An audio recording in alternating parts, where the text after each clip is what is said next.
Rictus Sempra, this one had promise.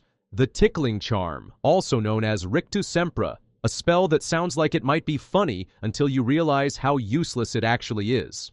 It causes the victim to laugh uncontrollably, writhing as if tickled by invisible fingers. Harry uses it in Chamber of Secrets during the dueling club. He fires it at Malfoy. Draco doubles over laughing, but within seconds, the duel is stopped. Nothing changed.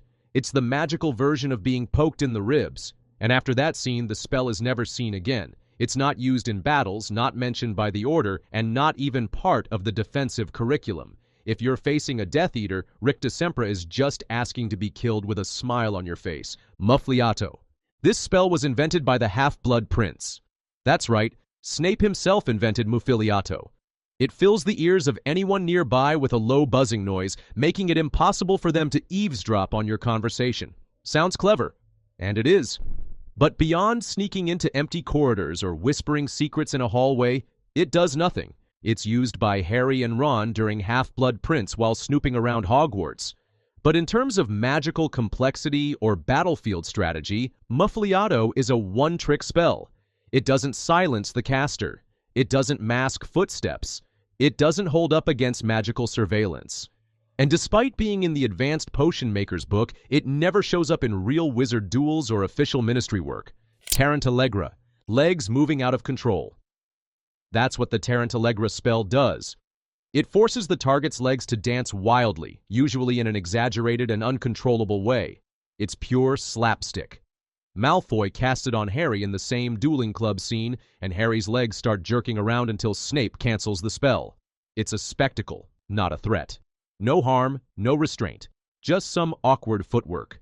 The spell was originally used in Latin as a joke. Tarantella refers to a rapid Italian dance. In real-world mythology, it was meant to cure spider bites. In the magical world, it's just embarrassing. Tarantallegra never reappears in any significant moment. It's not used by Death Eaters, not favored by pranksters like Fred and George, not even picked up by Peeves. That says everything. Aparicium. This one sounds like it matters. Aparicium reveals invisible ink. That's it. The entire spell exists to expose messages hidden with magical concealment. Hermione tries it on Tom Riddle's diary in Chamber of Secrets. It fails. The diary doesn't react because its secrets are locked behind a magical memory, not just invisible words. And that's the spell's downfall. It only works on one thing. No illusions. No spells. No physical concealment. Just basic, invisible ink. And how often does that show up? Not often enough to justify remembering this charm. Aparicium feels like something from a first-year textbook. Neat in theory. Worthless in real-world magic. Slug-vomiting charm. Disgusting? Yes. Effective? Not at all. The slug-vomiting charm, never formally named in the books, was invented by Ron Weasley in a moment of rage. In Chamber of Secrets, he tries to curse Draco Malfoy for insulting Hermione. His wand is damaged, so the spell backfires, and Ron ends up vomiting slugs into a bucket for the next few hours. As for what the spell was supposed to do, same thing, but to Draco. It's unpleasant, humiliating, and probably makes a mess. But it doesn't paralyze. It doesn't distract long enough for escape. It doesn't cause pain beyond nausea. And most importantly, it's never used again. No wizard or witch ever reaches for this spell in a duel. Not even Fred and George thought it was worth adding to their prank arsenal. That's how useless it really is. Locomotor. The locomotor charm moves objects through the air, following the direction of the caster's wand. You've probably seen it used in background scenes. Tonks moves luggage with it in Order of the Phoenix, and Professor McGonagall uses it to animate desks. But the problem isn't that it doesn't work, it's that it's completely overshadowed. Wingardium Leviosa already exists, and does the same thing with fewer limitations. Wingardium allows for lifting, floating, and gentle placement with full control. Locomotor, meanwhile, needs a target named Locomotor Trunk and Locomotor Desk, and lacks precision. It's more of a verbal shortcut than a real spell. For all its appearances, Locomotor never becomes essential. In emergencies, no one uses it. No one remembers it. It's magical busywork disguised as a charm. Wadiwasi. Wadiwasi is the magical equivalent of flicking something with extreme force. Lupin uses it in Prisoner of Azkaban to shoot a piece of chewing gum into Peeves's nose. The gum flies with incredible speed and accuracy, and that's it. The spell is never used again. It doesn't have a combat application. It doesn't offer any strategic advantage. And even within the prank category, it's oddly specific. It seems designed for exactly one scenario: removing gum from a keyhole and punishing a poltergeist. In a world full of explosive hexes and mind control curses, Wadi-Wasi is a one-hit wonder. Fun? Sure. Functional? Not even close. Scourgify. If your greatest magical aspiration is to become a professional cleaner, Scourgify is your spell. The Scouring Charm removes dirt and grime from objects, and it's most often seen being used by house elves or meticulous characters like Tonks and Molly Weasley. It's practical in daily life, cleaning cages, dishes, or messes, but beyond that, it's completely forgettable. There are no battles where someone yells Scourgify to win the upper hand. It doesn't heal, doesn't protect, doesn't even restrain. It's domestic magic in its most boring form, the kind of thing you'd use in a magical kitchen, not on the battlefield. Even the spells that fix broken bones get more respect than this one. Densaugyo. Enlarging someone's teeth might sound like a cruel joke, and that's exactly what Densaugyo is. It causes the victim's front teeth to grow rapidly and uncontrollably. Draco Malfoy uses it during a chaotic moment in Goblet of Fire, but the spell ricochets and hits Hermione instead. Her teeth grow past her chin before Madame Pomfrey shrinks them more than necessary, as Hermione notes. The effect is dramatic, but the damage, temporary. The threat, non-existent. It doesn't silence, bind, or stun. It causes embarrassment, nothing more. It was never used again in any real conflict. Engorgio on objects. The engorgement charm increases the size of a physical object. It's used several times in the series, on spiders, furniture, and even parts of a tent, but never as a serious magical strategy. It's a novelty. You can make a cushion enormous or inflate a pumpkin, but what does that actually do? In most cases, the result is bulky, unstable, and difficult to control. There's no precision, no power, and when the charm is reversed, the object shrinks right back down. If you're trying to distract someone or block a doorway, maybe Engorgio gets the job done. But there's no duel where this spell changes the outcome. It's an overblown idea, literally. Colovaria. This one's for the decorators. Colovaria, also called the color change charm, changes the color of an object. That's all. No motion, no concealment, no utility beyond aesthetics. You could turn your cloak from black to red or repaint a chair instantly. And that's kind of fun. But fun doesn't make it useful. Colovaria doesn't appear in the core Harry Potter books. It shows up in video games and expanded materials, but even then, it never becomes essential. You won't find Dumbledore using it. Voldemort definitely doesn't. And in terms of impact, it's barely more useful than a fresh coat of paint. Magic that exists purely for interior design has no place in serious spellwork. Furnunculus. Want to curse someone with boils? Here's your spell. Furnunculus causes the target to erupt in painful, pus-filled blisters. Ron tries using it on Malfoy in Goblet of Fire, but like most of the spells in that corridor fight, it goes sideways. Furnunculus is meant to be disturbing, grotesque even, but not damaging. The boils don't immobilize. They don't disable. They just look horrible. It's a schoolyard hex passed around for laughs or revenge. Nobody in the Order uses it. It's not mentioned in any of the major battles. And for good reason. When a duel could end in disarming, stunning, or death, a spell that causes zits doesn't belong. Orchideus. A wand flick, a pop, and suddenly, you have flowers. That's the entire point of Orchideus. It conjures a bouquet from thin air, usually orchids, though the spell doesn't specify.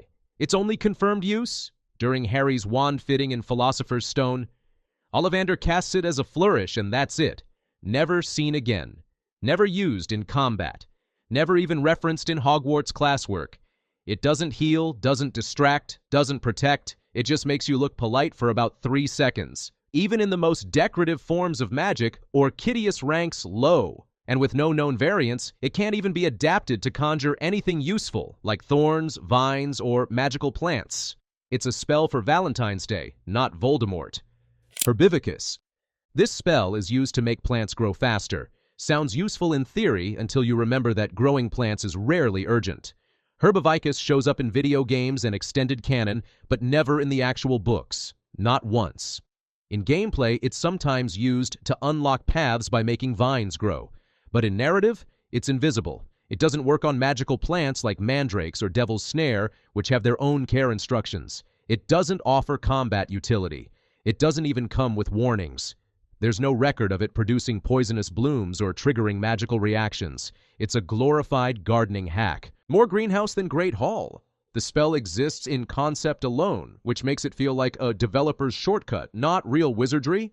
Lumos Solum. Now here's a spell that should be useful. Lumos Solum creates actual sunlight, not torchlight, not a glow. Full-on magical sunlight, powerful enough to repel Devil's Snare in Philosopher's Stone.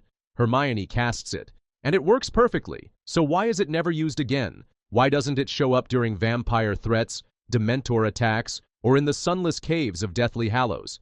The answer is simple. The spell was written for that scene only. A plot device. Its implications are massive. If you can conjure sunlight, you're altering ecosystems and damaging dark creatures. But Rowling never revisits it. Not even Dumbledore casts it. In canon terms, Lumos Solum is a one-hit wonder with no encore. Nox. If Lumos is the spark, Nox is the off switch.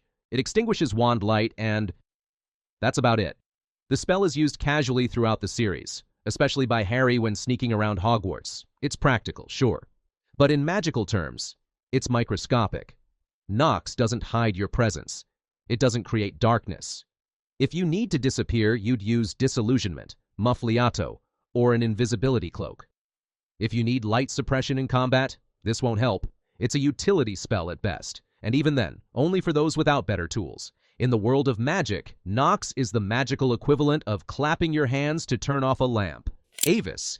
Avis creates a small flock of birds. They appear, flap around, and do nothing. That's the problem. They don't shield. They don't peck enemies. They don't explode or transform. Hermione casts it in a fit of jealousy and rage, and that's the most emotion this spell ever sees. It's meant to be a flourish, something charming in Charms class, but even as magical decoration, it falls flat. The birds vanish quickly, serve no tactical role, and require pairing with Opunyo to become even mildly interesting. But we'll get to that. On its own, Avis is harmless, hollow, and forgettable. Magical ambiance with no bite. Opunyo. Alone. This spell does nothing. Opunyo is a directive, one that tells already conjured creatures to attack a target. Hermione uses it in Half-Blood Prince, right after she conjures birds with Avis. She shouts, Opunyo, and the birds immediately dive-bomb Ron's head, pecking and flapping in a spectacular show of teenage fury. It's one of the most visually memorable scenes in the series. But effective? Barely. Ron isn't injured. The birds don't even draw blood. He stumbles, flails, and it's over. Opunyo requires a two-step setup. First conjuring something, then commanding it. That's more work than just casting Expelliarmus or Stupefy.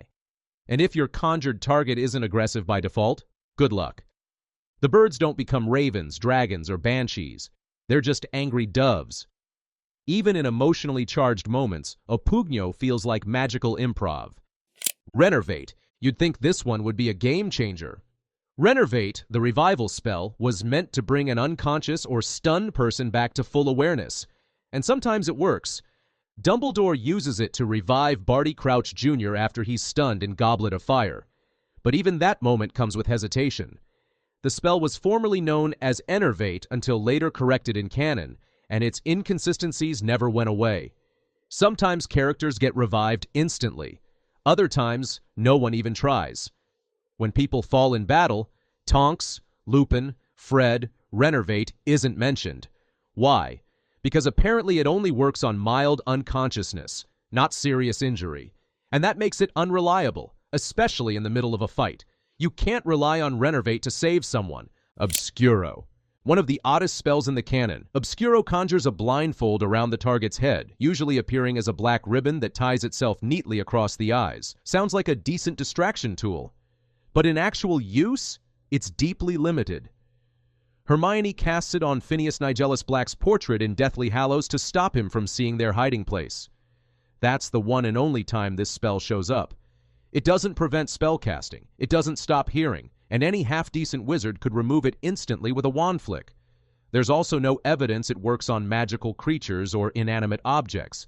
It's one of those spells that sounds cooler than it performs. In a duel, it would delay your enemy by 1 second, 2 max, and then they'd retaliate with something lethal. Obscuro is all drama, no consequence. Anapneo. The Anapneo spell clears someone's airway when they're choking. Sounds useful, but in the wizarding world, it's laughably underused. Professor Slughorn uses it once when Marcus Belby begins choking during a dinner party. 1 flick, 1 word, and the boy's fine. But beyond that, silence. No one uses it in battle. No healer references it. Not even Madame Pomfrey pulls it out during emergencies. And what's worse, wizards who collapse or suffocate under magical duress are never treated with this spell. Even when Arthur Weasley is bitten by Nagini and is near death, no one casts Anapneo. It's hyper-specific, rarely useful, and easily forgotten. In a world with magical antidotes, healing potions, and full-body counter-curses, Anapneo is like a magical Heimlich maneuver with stage fright. Nice in theory, irrelevant in practice. So what do we make of all these spells? 22 bits of magic that never truly mattered, spells that fizzled in duels, got one scene in the books, or were forgotten entirely by the final battle. Some were meant for laughs, others for chores. A few were built for charm class and never graduated. But here's the thing, they still count. In a world filled with deadly curses, ancient enchantments, and powerful protective magic, these useless spells help balance the scales. There's something oddly human about conjuring flowers instead of fire, or using birds to scream at your ex instead of drawing your wand in fury. Even the silliest spells serve a narrative purpose. They flesh out the world. They show us that not every witch or wizard is trying to become the next Dumbledore or defeat the next Voldemort. Some are just trying to grow a plant, change a shirt color, clean a room. That's where magic lives, too. Not just in high-stakes battles, but in quiet, meaningless moments. And that's what makes the wizarding world feel real.